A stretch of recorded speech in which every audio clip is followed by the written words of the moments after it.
Mangilan-ngilan lang ang mga Pinay na miyembro ng isang exclusive club na tinitingala ng marami. Mountaineers ng Seven Summits, kilalanin natin ang isa sa kanila.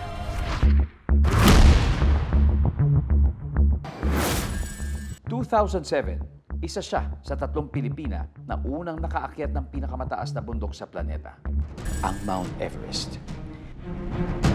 2018, nahirang na unang Pinay na naakyat ang highest point in all 7 continents. Tactical Officer ng Philippine Coast Guard, Karina Dayondon.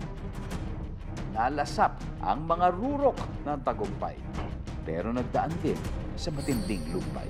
Nag-training kami for 3 years bago kami nag-climb ng Mount Everest. Papunta natin ng Mount Everest, it's an alpine mountain. So, sobrang lamig. Hindi pa po tayo sanay. Of course, ang worst pa nga, yung mamatay po tayo kasi nakakamatay po talaga yung high altitude. We want to show to the whole Philippines how our unity and teamwork can do something seems impossible. And that impossible is the Mount Everest.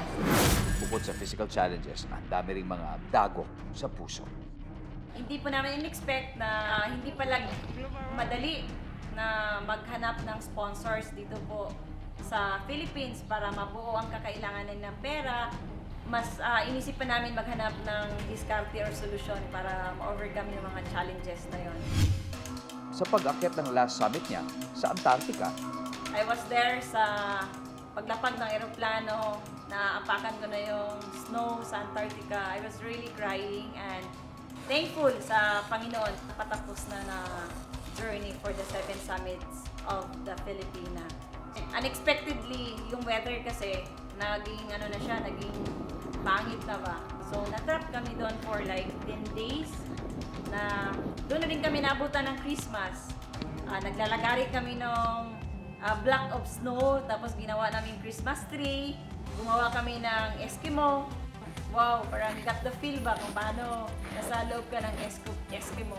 So, ang ganda din ng experience namin. sa kabila ng lahat, masaya si Karina sa dami ng natutunan. Walang imposibleng maharap ng singtayog ng Mount Everest. Basta maging matibay lang po tayo, maging determinado, prayerful, kaya ng Pinoy. Mabuhay ka, Karina. Sintaas ng bundok ang tingin namin sa iyo dahil pinakita mo ang tapang at tiyaga ng lahat ng Pilipino.